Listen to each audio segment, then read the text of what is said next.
ప్రజలాడన్నా 2 కొరింథీ 3:6 అక్షరము చంపును ఆత్మయే జీవింపజేయను అని ఉంది కదన్నా. అంటే అర్థం ఏంటన్నా, యేసు ప్రభు చెప్తున్న లేఖనాల నుంచి కూడా అక్షరానుసారంగా తీసుకుని చాలా కన్ఫ్యూజ్ అయ్యారు.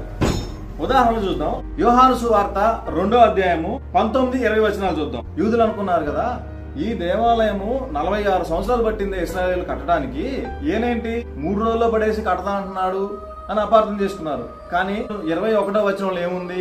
యేసు ప్రభు తన దేహమనమడుతున్న దేవాలయమును గురించి చెప్పాడు. అలా మెన్షన్ చేయబడకపోతే మనకే అర్థమయ్యేది కాదు. ఆనాడు యూదులకి అర్థం కాలేదు. 2వ ఉదాహరణ యోహాను సువార్త 3వ అధ్యాయము 3వ వచనంలో యేసు, ఒకడు కొత్తగా జన్మించితేనే గాని అతడు దేవుని రాజ్యమును చూడలేడని నీతో నిశ్చయముగా చెబుతున్నాను అంటాడు. అప్పుడు నికోదేము కన్ఫ్యూజ్ అయ్యి అడుగుతారు కదా, ముసలివాడైన నేను మరలా ఎలా జన్మించగలుగుతానయ్యా? తల్లి గర్భం నుంచి ఎలా బయటకు వచ్చానో మళ్ళీ లోపలికి వెళ్ళి మళ్ళీ ఎలా రాగలుగుతాను, మళ్ళీ అట్ట జన్మిస్తా నేను అని ఆ నికోదేముకి అర్థం కాక కన్ఫ్యూజ్ అయ్యి అక్షరార్థంగా తీసుకొని భౌతికంగా తీసుకొని కన్ఫ్యూజ్ అవుతారు లేఖనాన్ని. కానీ యేసు ప్రభు దేని గురించి చెప్పిండంట? ఒకడు నీటి మూలముగాను ఆత్మ మూలముగాను జన్మించితేనే గాని దేవుని రాజ్యములో ప్రవేశించలేడని నిత్యముగా చెబుతున్నాను అన్నాడు. దాని వివరణ అక్కడ ఉంది కాబట్టి మనకు అర్థమైంది. ఇంకో చిన్న ఉదాహరణ మత్తయి సువార్త 16వ అధ్యాయము 5వ వచనం, శిష్యులు అద్దరికి వచ్చి రొట్టెలు తెచ్చుకున్నటకు మరచిరి.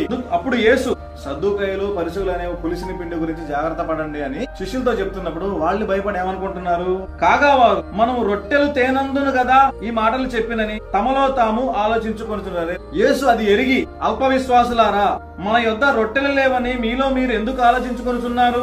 మీరు ఇంకనూ గ్రహింపలేదా? శరీర సంబంధమైన రొట్టెలు నేను ఒకసారి 5 రొట్టెలు 5,000 మంది పంచానయ్యా, 7 రొట్టెలు 4,000 మందికి పంచాను కదా. రొట్టెలు తక్కువైతే నేను వాటిని తయారు చేయలేనా? ఇంకా మీరు రొట్టెలు లేవని మిమ్మల్ని ఎందుకు నేను గద్దిస్తా అనుకుంటున్నారు? నేను చెప్పింది దాని గురించి కాదు, శాస్త్రులు పరిసయ్యులు చెప్పే బోధ గురించి నేను చెప్తున్నాను అని శిష్యులు చెప్తారు యేసు ప్రభు. 12వ వచనంలో చెప్తారు యేసు ప్రభు, అప్పుడు రొట్టెల పులిసిన పిండిని గూర్చి కాదు గాని పరిసయ్యులు సద్దూకయ్యులు అను వారి బోధన గూర్చియే జాగ్రత్త పడవలెనని ఆయన తమతో చెప్పిరని వారు గ్రహించిరి.